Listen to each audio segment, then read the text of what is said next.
When The Conjuring was released in 2013, it was met with critical acclaim. Critics everywhere praised it for its all-too-realistic portrayal of the demonic haunting of an innocent family in Rhode Island.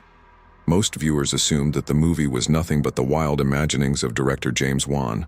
However, the true story of The Conjuring is actually rooted in a horrifying true experience of Ed and Lorraine Warren. Ed Warren was a World War II veteran and a former police officer who became a self-professed demonologist after studying the subject on his own.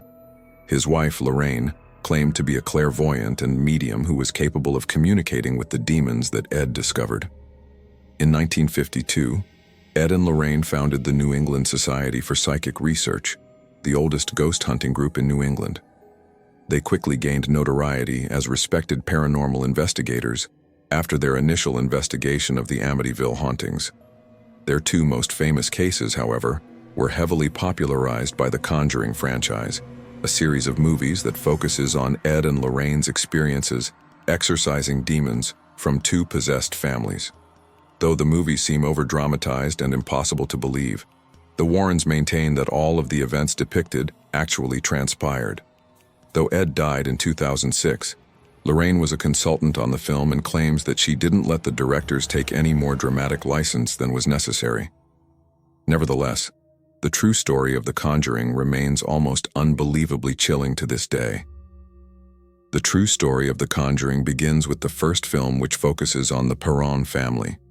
In January 1971, the Perron family moved into a 14-room farmhouse in Harrisville, Rhode Island, where Carolyn, Roger, and their 5 daughters began to notice strange things happening almost immediately after they moved in.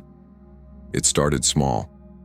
Carolyn would notice that the broom went missing, or seemed to move from place to place on its own.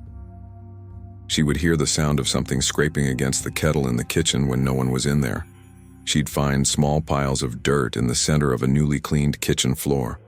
The girls began to notice spirits around the house, though for the most part, they were harmless.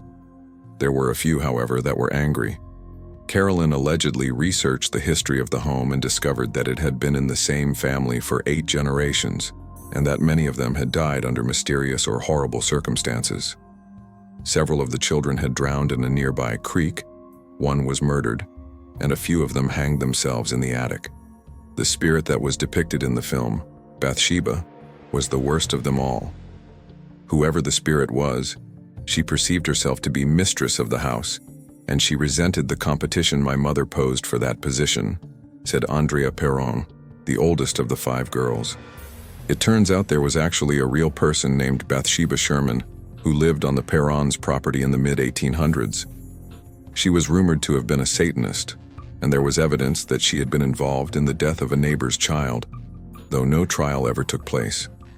She was buried in a nearby Baptist cemetery in downtown Harrisville. The parents believed that it was Bathsheba's spirit that was tormenting them. According to Andrea, the family experienced other spirits as well that smelled like rotting flesh and would cause beds to rise off the floor. She claims her father would enter the basement and feel a cold, stinking presence behind him. They often stayed away from the dirt-floored cellar, but the heating equipment would often fail mysteriously, causing Roger to venture down.